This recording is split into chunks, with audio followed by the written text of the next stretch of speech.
उदयपुर ग्रामीण विधायक फूल सिंह मीणा के नेतृत्व में विधानसभा क्षेत्र की विभिन्न समस्याओं को लेकर जिला कलेक्टर और अतिरिक्त जिला कलेक्टर को एक ज्ञापन सौंपा गया, जिसमें मांग की गई कि ग्राम पंचायत कलड़वास के पारा खेत में गरीब परिवारों के मकानों को ध्वस्त करने और इनके भूखंड को खाली कराने की एवज में या तो इन परिवार को मुआवजा दिया जाए या इनके रहने की व्यवस्था कहीं और की जाए। इन ग्रामीणों का कहना है कि मोबाइल टावर नहीं होने के चलते इनके गांव में नेटवर्क की परेशानी रहती है, जिसके चलते इन्हें राशन की दुकान से राशन लेने में समस्या खड़ी रहती है। इसी तरह ग्राम पंचायत नई में भी पानी की भारी समस्या है। अगर पानी की समस्या का कोई समाधान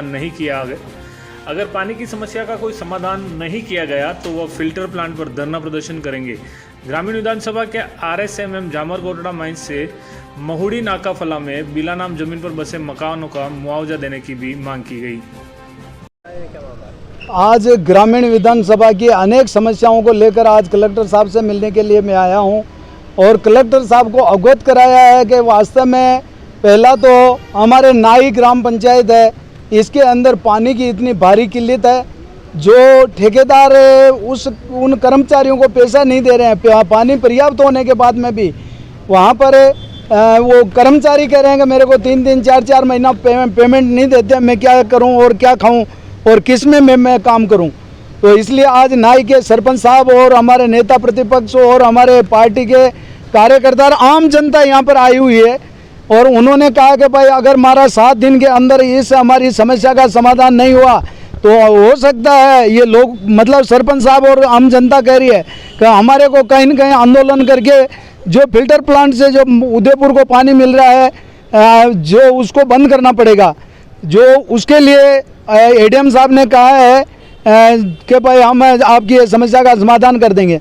दूसरी समस्या ये थी जो हमारे पारा खेतों के वहाँ पर जो बसी हुई बरसों से आबादी है उसको क्या है कि भू माफियाओं ने पैसे लेकर इनको प्लॉट दे दिया और वहाँ पर ऐसे गरीब आदमी प्लॉट लिया था जो कोई पोछा लगाकर अपना बाल बच्चों को पाल रहे हैं, कोई दिहाड़ी मजदूरी कर रहे हैं, कोई ठेला चला रहा है, कोई सब्जी बेच रहा है, कोई चाय का धड़ी लगाकर वो अपना पेट भरण पोषण कर रहा है।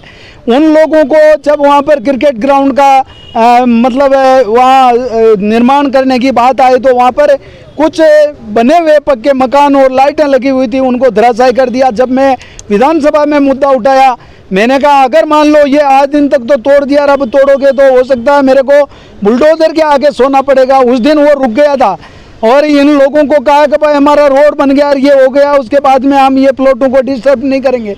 मेरे को परसों इन्होंने बुलाया कि भाई ये देखो ये हमारे जो प्लॉट बहुत मुश्किल से हमने प्लॉट लिया और उनके अंदर ये UIT ने बाउंड्री वाल शुरू कर दी है। तो मैं आज कलेक्टर साहब के पास में इन गरीबों को लेकर आया था और कलेक्टर साहब ने कहा कि भाई मैं खुद मौका देखूंगा और इनको न्याय दिलाऊंगा।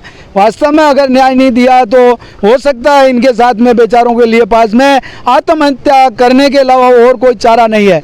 दूसरा हमारे जामरकोटड़ा माइंस के वहाँ पे माइंस में कर्मचारी काम कर रहे थे, वो रिटायर हो गए या कोई अपने बेचारे परिवार को वहाँ लेकर मकान बनाकर रह रहे थे। आज 40-40 साल से वहाँ पे बसे हुए थे और जब 2018 में हमारी सरकार थी तब उनको शिफ्ट करने की बात हुई थी। माइंस वालों ने कहा कि ये माइंस में बसे हुए हैं, ये हमारे नुकसान हो रहा है। तो हमने ये तय कर दिया था कि भाई इनका मकान का बना हुआ का मुआवजा दे दो और इनको यहाँ पर हमारे चांसदा पंचायत में आ रहा है तो वहाँ पे कहीं न कहीं सरकारी ज़मीन में इनको प्लॉट दे दो ताकि ये मकान बना कर रहे। तो अब वो 2018 में सरकार चेंज होने के बाद में इनके साथ में दबाव बना रहा है कि या तो तुम खाली कर दो नहीं तो हम ध्वस्त कर देंगे। इसलिए आज कलेक्टर साहब को हमने दिया, कलेक्टर साहब ने कहा कि मैं मौका देखकर इनके साथ में भी न्याय का आश्वासन दिया है। साथ में कई समस्या है, कहीं टावर नहीं है, कई तरह की समस्या है, वो अनेक समस्या को लेकर हमने कलेक्टर साहब से मिला, आश्वासन मिला है। क्या इसमें प्रोग्रेस होती है आगे निर्णय करेंगे। धन्यवाद।